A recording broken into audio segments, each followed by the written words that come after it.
అన్ని రకాలుగా చెప్పి ఎల్ఎన్టీని ఒకటే పాయింట్ దగ్గర మేము ఒప్పించినాం. మీరు అనొచ్చు మరి ఎల్ఎన్టీ ఇంత పెద్ద సంస్థ మీకు తక్కువ కిందకి ఇచ్చింది, మీ దగ్గర ఏం మంత్రదండం ఉన్న దానిలో ఒప్పించడానికని.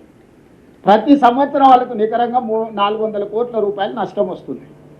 నేను చెప్పిన 20 సంవత్సరాలు ఇట్లనే మీ దగ్గర ఉంటే సంవత్సరానికి 400-500 కోట్ల రూపాయలు ఇట్లనే మీ నష్టం భరిస్తే మీ కంపెనీ మళ్ళీ ఒక 10,000 కోట్లు 20,000 కోట్లు మీరు నిండా ముంగుతారు. ఈరోజు మీ నష్టాల నుంచైనా మీరు బయటపడతారు. విస్తరించుకోవడం ద్వారా మాకు లాభసాటిగా ఉంటుంది. మేము ప్రజల కోసం నిర్వహించాల్సిన అవసరం మాకు ఉన్నది, ఎల్ఎన్టీకి లేకపోవచ్చు. మీకు రుణ విముక్తులు అవుతారు. 13,600 కోట్లు బ్యాంకులలో వాళ్ళకి అప్పు ఉంది. దీని మీద ఆ అప్పు మీరు ఇమ్మీడియట్గా రుణ విముక్తి అయిపోతుంది. మీరు ప్రతి సంవత్సరం 400-500 కోట్ల రూపాయల నష్టం కూడా మీకు తగ్గుద్ది. మీ సంస్థకు కూడా పరోక్షంగా ఇది లాభమే. ఇంకో రకంగా మాకు లాభం. కొన్నిసార్లు మనం నిర్వహణ భారం అయినప్పుడు వదిలించుకోవడానికి చూస్తాం, డెట్ రీస్ట్రక్చర్. ఈ 13,600 కోట్ల రూపాయలు వాళ్ళు 8.25% ద్వారా బ్యాంకులలో అప్పులు తెచ్చుకున్నారు ఎల్ఎన్టీ వాళ్ళు. మొత్తం 15,000 కోట్లలో 1,400 కోట్ల రూపాయలు ఈక్విటీ, 13,600 కోట్ల రూపాయలు బ్యాంకులలో రుణాలు. ఈ ప్రతి ట్రాన్సాక్షన్లో ప్రతి స్టేజ్లో ఖట్టర్ గారికి, పట్టణాభివృద్ధి శాఖ మంత్రికి, రైల్వే శాఖ మినిస్టర్స్కి, ఫైనాన్స్ మినిస్టర్స్కి నేను పర్సనల్గా వెళ్ళి బ్రీఫ్ చేయడమే కాకుండా ఎవ్రీ ట్రాన్సాక్షన్స్లో గవర్నమెంట్ ఆఫ్ ఇండియా అధికారులు ఇందులో భాగస్వాములు. మాకు తెలియదు మీరు ఏం చేసిందని చెప్పడానికి కూడా వీళ్ళే. వీళ్ళతో ఒప్పందం అయిన తర్వాత మేము సంస్థలను సంప్రదించినాం అప్పులు తెచ్చుకోవడానికి. ఆ లోన్ బదిలీ సేమ్ 8.25% రేట్ ఆఫ్ ఇంట్రెస్ట్ తగిన మేము అప్పులు తెచ్చుకుంటే రాష్ట్ర ప్రభుత్వానికి కూడా సేమ్ ఇదే 500 కోట్ల రూపాయల నష్టం ఉంటుంది. నేను గతంలో కేసీఆర్ గారు 11%, 11.5%కి పిఎఫ్సి, ఆర్ఈసి ద్వారా రేట్ ఆఫ్ ఇంట్రెస్ట్ అప్పులు చేస్తే డెట్ రీస్ట్రక్చర్ మీద 7.25%కి నేను తగ్గించుకున్నా. దాంతో నాకు కొంత వెసులుబాటు నష్టాలలో వచ్చింది.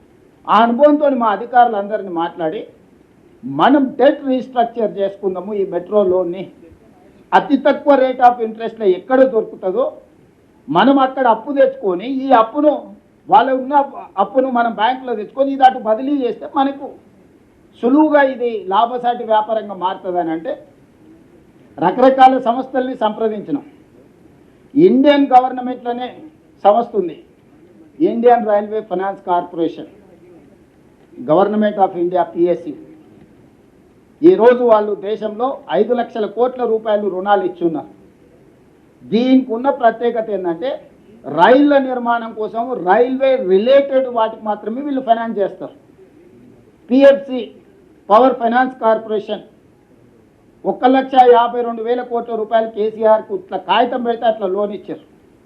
REC, rural electrification corporation, KCR గారు ఇట్లా కాగితం పెడితే 1,61,000 కోట్ల రూపాయలు అప్పిచ్చారు.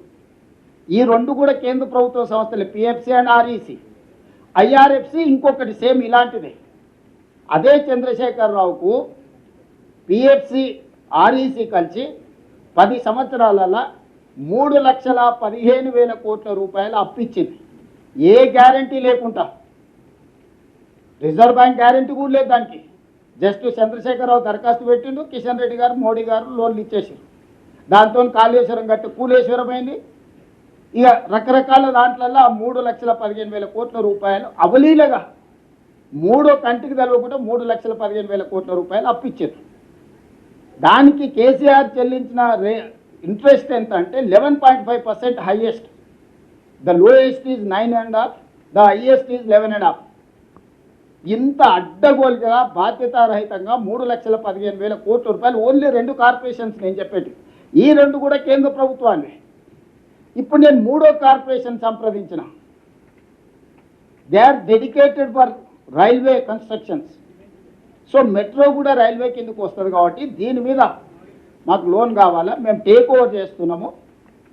ఈ ప్రకారంగా మేము కొనుగోలు చేస్తున్నాం. మొత్తం మా ట్రాన్సాక్షన్ వాళ్ళు కన్సల్టెంట్ని పెట్టుకున్నారు, మేము కన్సల్టెంట్ని పెట్టుకున్నాం.